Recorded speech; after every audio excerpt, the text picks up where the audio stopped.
E aí ele foi contar a história para ela de que através da vida dele, ele conseguiu salvar centenas de crianças da época do nazismo. E quando ela ficou sabendo disso, ela expôs essa notícia, saiu nos jornais, aí sim ele se tornou conhecido, deu entrevista. Se você hoje pesquisar no Google, Nicholas Winton, você vai ver a história desse homem. E esse homem ele foi chamado para um programa de auditório. E aí a apresentadora do programa falava com ele a respeito das crianças que ele salvou, se alguém foi atrás dele, ou se ele chegou a ter contato com alguma dessas crianças, se ele sabe do paradeiro de alguma dessas crianças. E ele falou que quando ele fez essa ação, ele mudou de país imediatamente e nunca mais ouviu falar. E literalmente ele arquivou aquilo na vida dele a ponto de que nem a esposa dele não sabia do que tinha acontecido. E aí a apresentadora pediu para que ele ficasse em pé e falou para ele assim: então olhe para trás. E quando ele se virou para o auditório, ela falou assim: todas essas pessoas que estão no auditório aí são as crianças que você salvou. E no meio dessas crianças que hoje já são adultos, tem vários pais, várias mães, vários médicos, advogados, professores, e que você nem imaginava que eram pessoas que estavam aí juntamente com você, e você participou ativamente para que eles estivessem aqui. Então você percebe que, assim como a vida do Nicholas e a do Benaia, por exemplo, todos os dias tem pessoas que estão matando leões em cavernas, de forma secreta, sem ninguém saber. Muitas das vezes você está sendo beneficiado por alguém que está fazendo uma ação em favor de você e você nem imagina. São pessoas que elas estão matando leões em cavernas. E uma das coisas que é interessante de nós entendermos é que, assim como Nicholas ele se tornou um exemplo, né? Por que um exemplo? Porque você percebe que não é uma pessoa que estava fazendo um ato para aparecer. Não era para massagear seu ego, para se promover, né? Ele literalmente fez um ato sem segundas intenções. Tanto é que ele nunca nem buscou saber o que aconteceu com aquelas crianças. E nós vamos ser conhecidos na vida justamente por isso, né? Pela complexidade dos problemas que nós conseguimos resolver. Ou talvez pelos problemas que nós arrumamos, né? Pelos problemas que nós criamos. Então, antes que nós sejamos conhecidos pelos problemas que nós conseguimos resolver. E esses dois homens, eles são apenas alguns dos tantos exemplos que nós podemos dar aqui de visionários. E é interessante, é importante até de se lembrar que hoje a gente aplaude, né? É um visionário, é um herói. Só que todo visionário, antes dele ser tido como um herói, ele é tido como um louco, né? Você imagina o que alguém não disse pro Benaia antes dele entrar na caverna? Para que você vai fazer isso? Você vai morrer lá dentro? E não sei o quê? E aí o que vai valer todo esse esforço e não sei o quê? Todo visionário, antes dele ser tido como um herói, ele é tido como um louco. Para que você vai mexer com essas crianças aí? Você não está com a sua vida ganha, vai cuidar da sua família, da sua casa, você não tem nada a ver com isso. Normalmente é essa a história que pessoas inconformadas escutam. E é interessante de você se atentar que entre esse chamado e entre a concretização dessa visão que essas pessoas têm, existe todo um processo. E a Bíblia vai falar o tempo todo a respeito não só dessa visão, não só da concretização da visão, mas também do processo. Imagina a história de José, por exemplo. José, ele tinha uma visão, ele tinha um sonho. O sol e a lua, né, eles vão estar prestando honra para você. Só que entre esse sonho e José lá no palácio, existe todo um processo. E o que não aparecia no sonho de José é que ele seria humilhado, que ele seria rejeitado pela sua família, que ele iria passar praticamente a sua vida inteira longe do seu pai, que ele iria ser preso injustamente, que ele ia ser caluniado. Você já parou para pensar o quanto que um jovem nessa situação, quantas vezes ele não dormiu chorando ali, sem saber o que ia ser da vida dele? Porque normalmente nós vemos essas pessoas como se eles fossem sobre-humanos, né? Semideuses. porque eles conseguiram fazer coisas que normalmente são extra, são a mais. Mas era um jovem, assim como qualquer outro jovem que você conhece, que foi apartado da sua família de uma forma totalmente covarde. Então você imagina quantas noites mal dormidas, você imagina quanto tempo chorando, quanta ansiedade, quanta depressão, até que ele conseguiu chegar no lugar onde Deus falou que ele chegaria. Então é importante de nós entendermos que até que você saia do seu chamado para assumir a sua visão, vai ter muito sangue, suor e lágrima. Isso é a realidade. E é uma das coisas que eu sempre prego aqui, que eu amo a Bíblia por causa da sinceridade com que Deus ele nos traz a sua verdade. Não tem uma mentira, não tem uma ilusão, não tem faça isso e repita 10 vezes que vai dar tudo certo. Não, ele conta a história desde o começo. Sofrimento por sofrimento que a pessoa passou. Mas que no final ele cumpre com a sua palavra, ele cumpre. Essa é a garantia que ele nos dá. No final eu te garanto que você vai estar onde eu te mostrei lá no começo. É esse o cumprimento daquilo que Deus ele tem nos mostrado. E à medida que nós vamos nos desenvolvendo, nós vamos passando para novos níveis. E o que é interessante, é importante, é curioso, é que à medida que você cresce, os seus problemas também crescem com você. Quando eu era criança, o maior medo que eu tinha, o meu problema, é quando eu não tinha feito a lição de casa e a professora ia chegar e falar para fazer o exercício na lousa. E eu ia passar vergonha. Esse era o meu problema.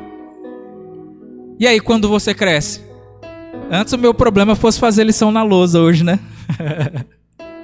Hoje os nossos problemas cresceram junto com a gente.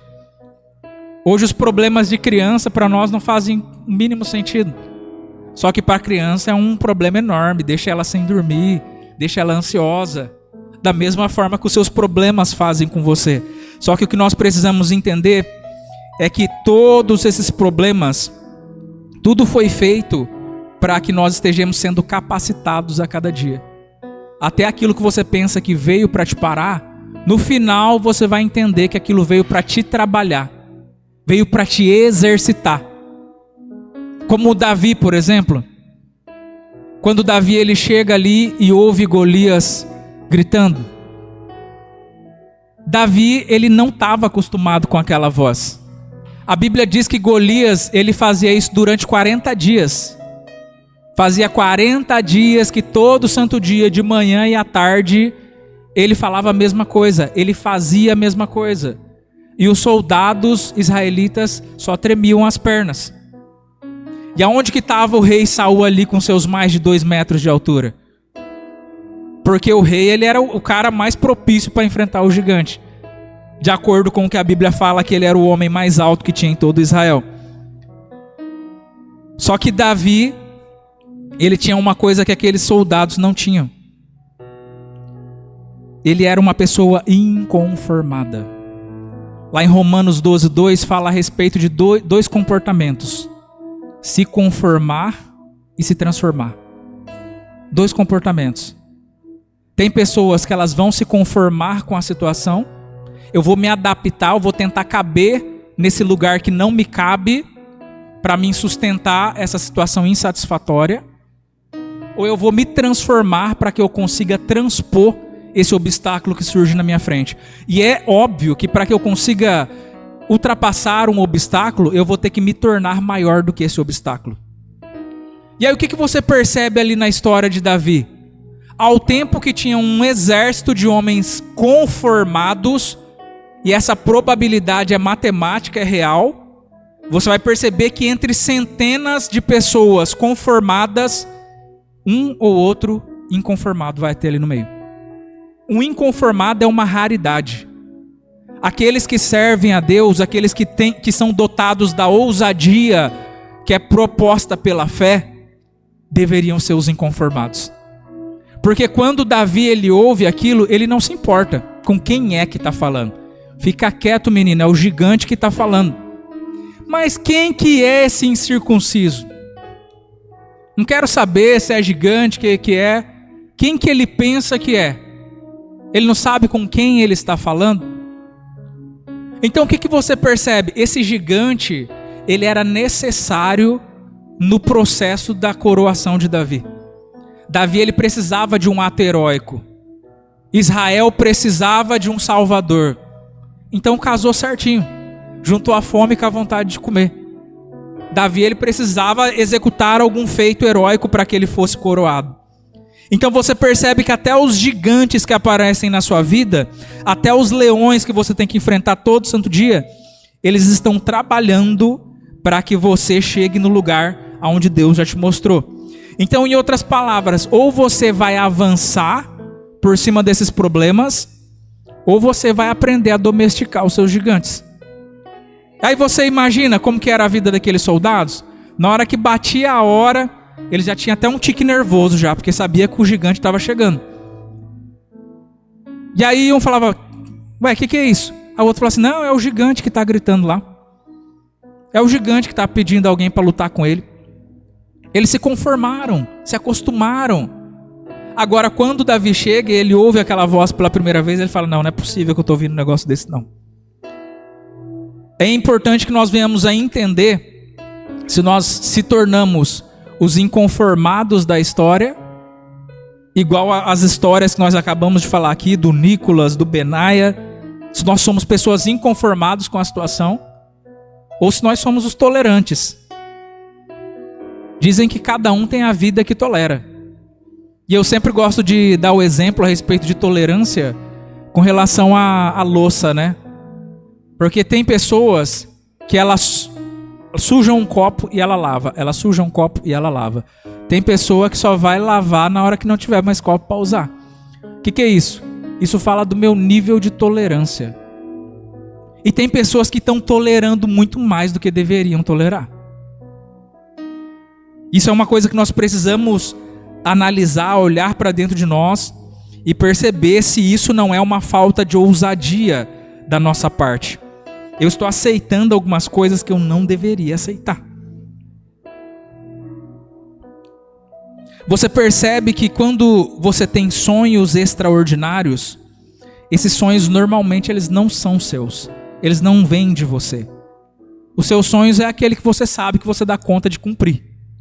Agora, quando você tem sonhos que são tão impossíveis, que a não ser que Deus intervenha, eles nunca vão se realizar, aí você sabe que esse sonho não é seu, esse sonho é de Deus.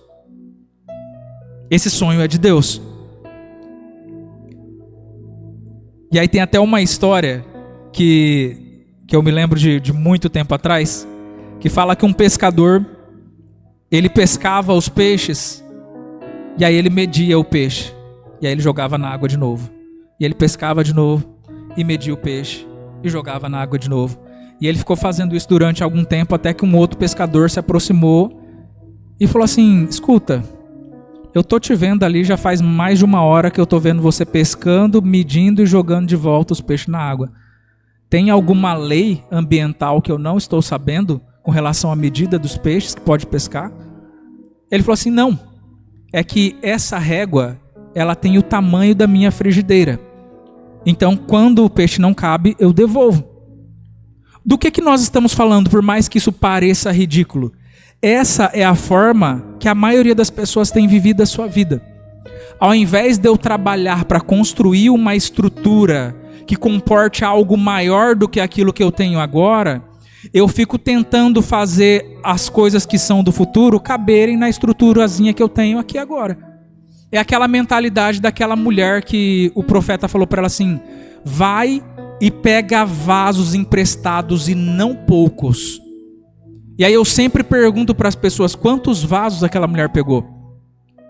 Porque se ela pegou uma quantidade razoável, às vezes ela vai ter dinheiro ali por um tempo, mas daqui a pouco ela vai estar passando necessidade de novo. Vai ter que trabalhar para manter os filhos dela. Ou talvez se ela fez conforme o profeta mandou e pegou muito vaso mesmo, ela virou a milionária do azeite. O que você entende nessa história dessa mulher? Que ele não fala uma quantidade certa de vasos que era para ela pegar emprestada. A gente entende que Deus ele trabalha de acordo com a estrutura que você constrói. É você quem determina que tipo de vida, se você vai viver uma vida épica, se você vai matar os leões como Benaia, ou se você vai ser um conformado. Você vai pensar, é desse jeito mesmo, meu pai era assim, meu avô era assim, e todo mundo é assim. Ou seja, eu estou conformado com o tamanho da minha frigideira, e eu, por isso, acabo perdendo inúmeras oportunidades que estão passando na minha frente, porque é demais para mim. Não cabe na minha estrutura. É pesado demais para a minha estrutura. Se Deus está te dando sonhos, Ele vai trabalhar na sua estrutura. O processo que você está vivenciando está trabalhando, está construindo a sua estrutura. E sabe o que eu acho gostoso da estrutura? E o que a estrutura ela tem a ver com a nossa vida e com a nossa fé? A estrutura ela sempre é trabalhada no secreto. Lembra das duas casas lá? A casa construída sobre a rocha e a casa construída sobre a areia? Quem diria que alguma daquelas casas era diferente uma da outra? Porque o que tinha de diferente entre elas era algo que estava enterrado. Não dava para ver. Só dava para saber o que tinha na estrutura se você cavasse ali para ver. Então você percebe que a sua estrutura ela é construída no secreto. É só você e Deus. É por isso que naquela parábola dos talentos, o Senhor ele dá um talento para aquele homem, para aquele servo, e o servo ele acha que ele não tem capacidade de administrar aquele talento. Mas é o Senhor quem está dando.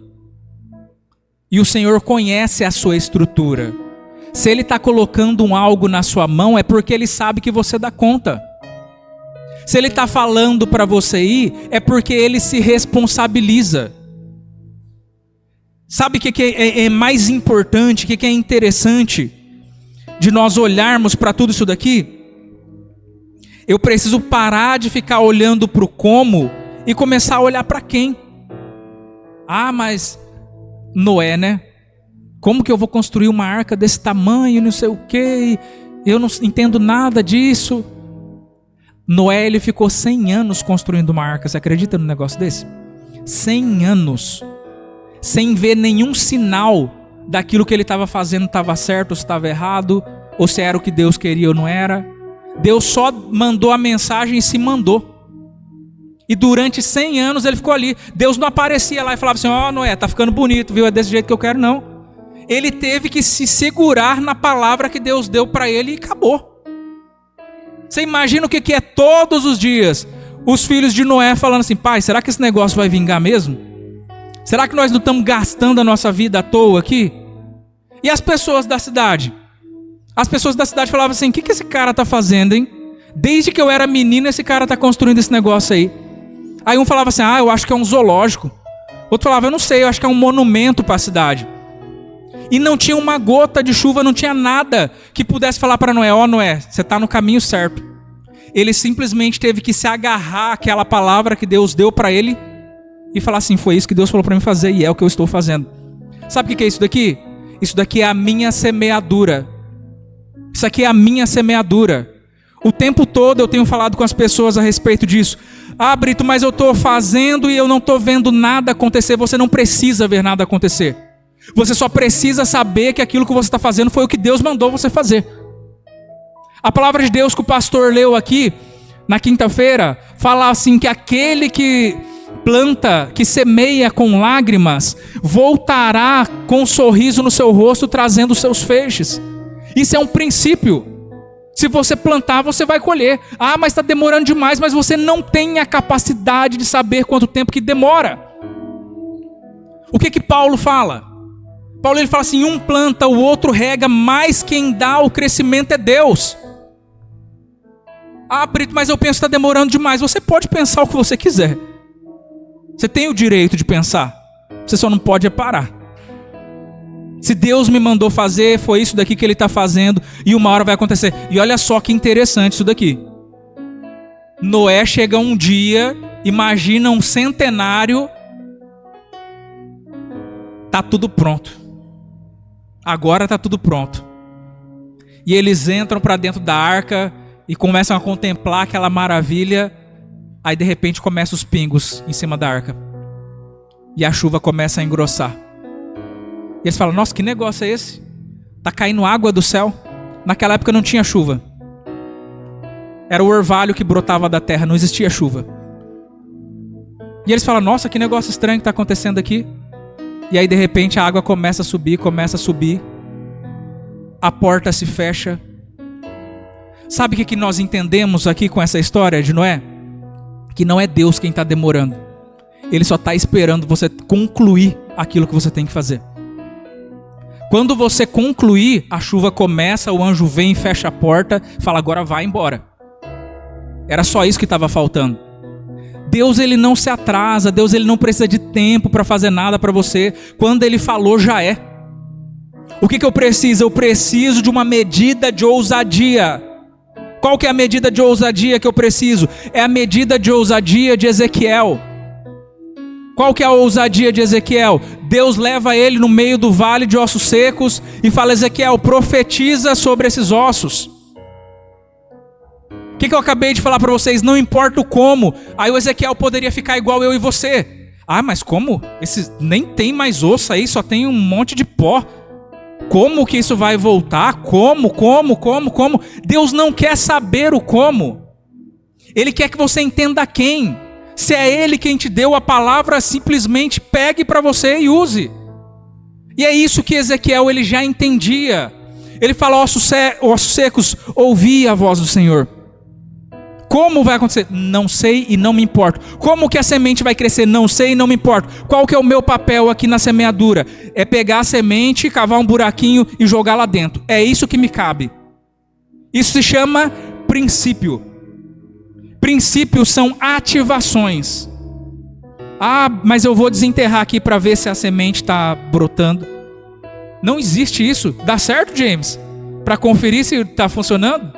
Lamentavelmente, né? Nós não temos o controle sobre todas as coisas.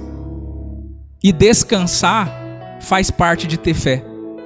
Se eu não souber descansar, eu não tenho fé. Descansar é o quê? É plantar e depois deitar na rede? Não, é você saber que Deus está no controle de tudo. Eu só preciso fazer a minha parte. O que eu preciso fazer? Eu preciso declarar a palavra. Eu preciso parar de falar aquilo que normalmente eu tenho falado e começar a falar aquilo que Deus tem falado. Davi, ele não vence a batalha com Golias na hora que ele dá uma pedrada. Davi, ele vence quando ele decide que ele vai lutar. Quando ele decidiu, está vencido. Sabe por quê? Porque a maior luta que nós temos não é contra o diabo, não é contra o Golias. A maior luta que nós temos é no Getsemane. A luta de Jesus no Getsemane era contra quem? Era contra ele mesmo.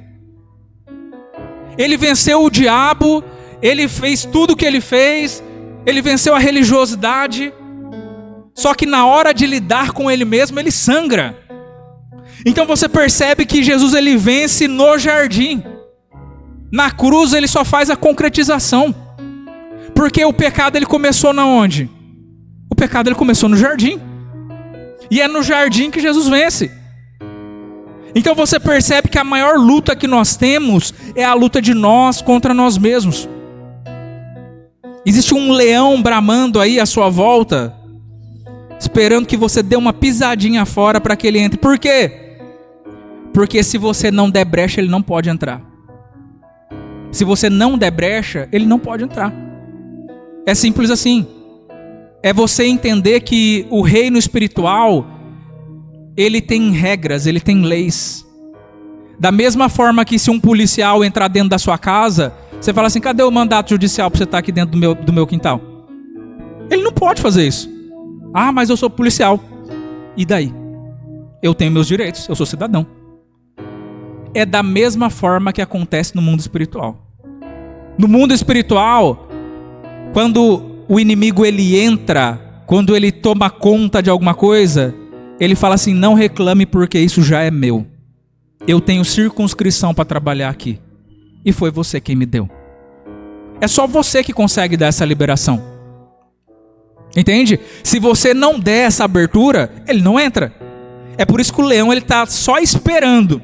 Ele está ali ao seu derredor, com muita paciência, falando mais cedo ou mais tarde ele vai dar uma pisadinha fora. Davi, ele não vence quando ele atira a pedra, ele vence quando ele decide que ele vai entrar naquela luta. A medida de ousadia não é a hora que o Benaia rasga o leão. A medida de ousadia é quando ele fala, eu vou entrar na caverna do leão. A partir do momento em que você faz a sua parte, aí Deus faz a dele. A única coisa que Deus está esperando de mim é que eu tenha ousadia para entrar na caverna do leão. Ah, mas eu não sei o que eu vou fazer lá dentro, eu não sei como que eu vou dar conta do leão. Não importa. Isso já não é mais com você, isso é com Deus. Eu preciso entender que a minha medida de ousadia é fazer aquilo que só a mim compete. É o Davi decidir, é o Benaia entrar na caverna. É o Nicolas falar, eu vou salvar essas crianças. Não sei como, mas Deus ele vai me prover. É a respeito disso que nós estamos falando. A medida de ousadia não é o Benaia rasgar o leão no meio. É ele entrar na caverna. Cristo ele não vence na cruz, ele vence no jardim. Entrar na caverna é o mesmo que negar a si mesmo. É você contra o seu medo. Ah, mas Deus já me falou. Se Deus te falou, então por que você ainda não está fazendo? Porque muitas das vezes nós temos buscado uma palavra da parte de Deus, mas Deus já falou tantas vezes. E você nunca se movimentou? Então talvez está faltando mais uma ousadia, um posicionamento da minha parte, do que Deus falar de novo a mesma coisa que ele já está cansado de falar. É porque talvez ele não está falando aquilo que você quer ouvir, né? A história que vão contar sobre você não é sobre a loucura de entrar na caverna. A história que as pessoas vão contar é de que você entrou na caverna e matou um leão. Que você é louco, que vai dar errado. Isso é o que você está enxergando agora. Depois que der tudo certo, aí as mesmas pessoas que falavam para você não ir, são as que vão bater nas suas costas e falar assim, eu sabia que você ia dar conta. Eu sempre acreditei em você. É ou não é? Eu sabia, Deus é contigo, varão valoroso. Hoje as pessoas falam da sua loucura, mas amanhã você vai ser conhecido pelos leões que você enfrenta no seu dia após dia.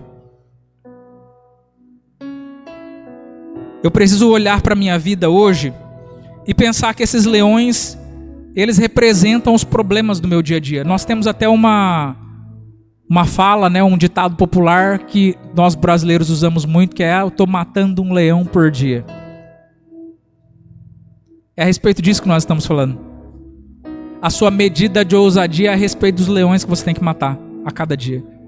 Eu lembro de um rapaz que uma vez ele foi pedir emprego e ele não era do ramo, ele não entendia nada do nosso negócio. E ele falava assim, ó, mas eu sou até formado em outra área, mas eu quero aprender, eu estou disposto, não sei o quê. Isso é o que todo mundo fala, né? E ele ficou insistindo. Aí ele falou assim, ó, se vocês me deixarem entrar para aprender, eu trabalho 1 mês de graça. Se eu não der conta, vocês me mandam embora sem ganhar nada. É claro que nenhuma empresa vai contratar uma pessoa para não pagar. Só que a medida de ousadia que ele teve me constrangeu. Como que você vai falar não para uma pessoa dessa? Né? Num mundo de conformados, onde as pessoas primeiro, quando elas vão fazer entrevista com você, elas falam assim, quais são os benefícios? É uma coisa de louco isso. Aí aparece uma pessoa no meio de toda essa bagunça falando assim, ó, eu trabalho de graça só para aprender. Como não? Então quando eu falo para vocês a respeito de você ser ousado, às vezes você fica imaginando você matando um gigante aí, mas eu estou falando de coisas que estão acontecendo na sua vida. De coisas que muitas das vezes estão precisando de um passo extraordinário, de fazer aquilo que normalmente você não faria, que normalmente você não faz, mas você sabe que você tem que fazer. O que está faltando? Deus ele não vai vir te dar um empurrão não, viu? A minha vida ou ela vai ser um aviso, ou ela vai ser um exemplo. Nós acabamos de falar um monte de exemplos aqui. E o que eu desejo do meu coração é que a sua vida também seja um exemplo. O meu desejo é que eu possa falar assim, ó, tinha um rapaz lá na igreja que congregava com a gente, e ele é um exemplo disso, disso, disso. É disso que nós estamos falando. De você conseguir ousar segundo aquilo que você tem vivido. O nome do Benaia, só para a gente finalizar aqui. O nome Benaia significa Deus construiu. E é exatamente a respeito disso que nós estamos falando. Essa medida de ousadia, ela fala a respeito de Deus ir limpando o caminho e você vai avançando. E Deus ele vai te construindo, ele vai te construindo. E eu não estou falando que você não vai cair. Eu não estou falando que não tem hora que você não vai falhar. Porque vai. No mundo você vai ter aflição. Tem hora que não vai dar certo, que não vai funcionar. Mas ele está te construindo. E até nas coisas ruins, conforme eu falei da última vez que eu preguei, em Eclesiastes 3, até o choro, até a separação, até o espalhar, até o arrancar, até isso vem de Deus. Até nisso Deus está te construindo. É isso que nós precisamos entender. Deus ele está nos construindo. Lá em Provérbios 28, no capítulo 1, ele fala assim, para a gente encerrar aqui: os ímpios fogem sem que haja ninguém os perseguindo, mas os justos são ousados como um leão. Quantos tomam posse dessa palavra? Amém? Então fique de pé aí, nós já vamos estar servindo a ceia.